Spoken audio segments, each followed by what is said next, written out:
इस वीडियो में आज हम सेक्शन एक्सरसाइज 1.2 करेंगे। माइक्रोसॉफ्ट एक्सपर्ट सर्टिफिकेशन की इस एक्सरसाइज में हमने कुछ प्रोजेक्ट सॉल्व करने हैं। तो आइए चलते हैं अपने पहले प्रोजेक्ट की तरफ। प्रोजेक्ट 1 में हमने इस वर्कबुक के ऊपर काम करना है। इस वर्कबुक का नाम है Excel expert 1-2A workbook.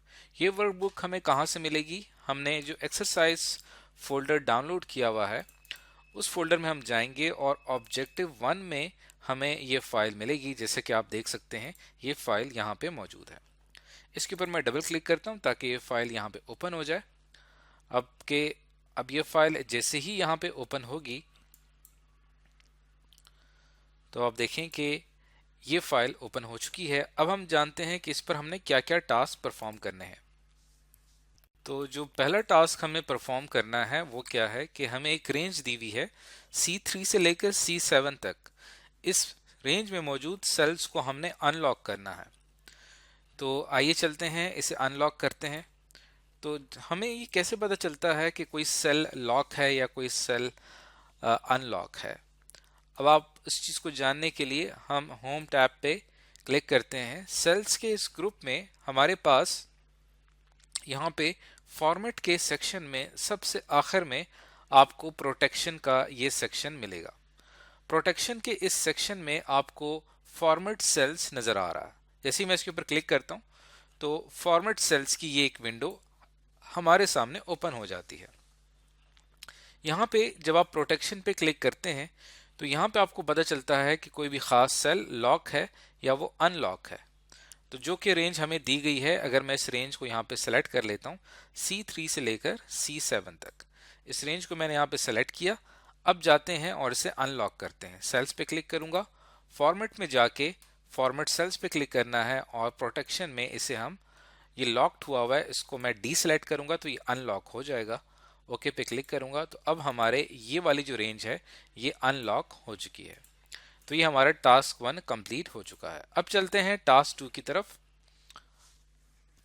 Task 2 में आपने वर्कशीट प्रोटेक्शन की तरफ जाना है। एक्टिवेट वर्कशीट प्रोटेक्शन, यानी हमने अपनी वर्कशीट को अब प्रोटेक्ट कर देना है, यानी कोई भी शख्स उसके अंदर कोई चेंज नहीं ला सकेगा।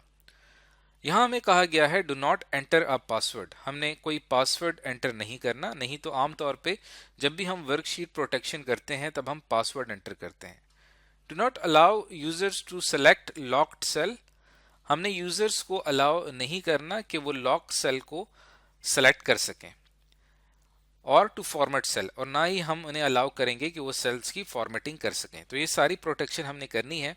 उसके लिए मैं यहाँ पे अपनी वर्कबुक ओपन कर लेता हूँ और वर्कशीट प्रोटेक्ट करने के लिए हमारे पास यहाँ रिव्यू टैब में प्रोटेक्ट का पूरा एक ग्रुप मौजूद है। यहाँ पे मैं क्लिक करूंगा प्रोटेक्ट शीट के ऊपर। जैसे मैं यहाँ पे क्लिक करूंगा तो यहाँ पे वो आपसे पासवर्ड मांगेगा ताकि जब भी इसको अनप्रोटेक्ट किया जाए तो उस शख्स को वो पासवर्ड आना चाहिए। लेकिन हमें टास्क में कहा गया है कि आपने पासवर्ड एंटर नहीं करना। और यहाँ पे जैसे हमें कहा गया था कि हमने यूजर्स को अलाउ नहीं करना कि वो सेल्स को सेलेक्ट कर सकें, लेकिन हमें कहा गया है कि लॉक्ड सेल्स को हम जितने भी सेल्स लॉक्ड हैं उनको सेलेक्ट करने की इजाजत नहीं होनी चाहिए, लेकिन जो अनलॉक्ड सेल्स हैं उनको सेलेक्ट करने की इजाजत होनी चाहिए। तो इसके ऊपर मैं क्लिक करूंगा और ओके पे क्लिक कर दूंगा। अब आप देखें कि हमने अपने इस खास एरिया को, ये वाला जो एरिया आपको नजर आ रहा है, यहाँ पे हमने इसको अनलॉक कर दिया था। तो अब अगर मैं किसी भी और एरिया में जाता हूं और उसको चेंज करने की कोशिश करता हूं इस रेंज के अलावा, अगर मैं कहीं पे भी कोई वैल्यू चेंज करना चाहता हूं तो मैं चेंज नहीं कर पाता। तो हमारी पूरी वर्कशीट प्रोटेक्ट हो चुकी है, लेकिन ये वाला जो सेक्शन है ये प्रोटेक्ट नहीं हुआ क्योंकि हमने इसे अनलॉक कर दिया था। अब चलते हैं टास्क नंबर 3 की तरफ। Ensure that users can modify the loan parameters in the range C3 to C7।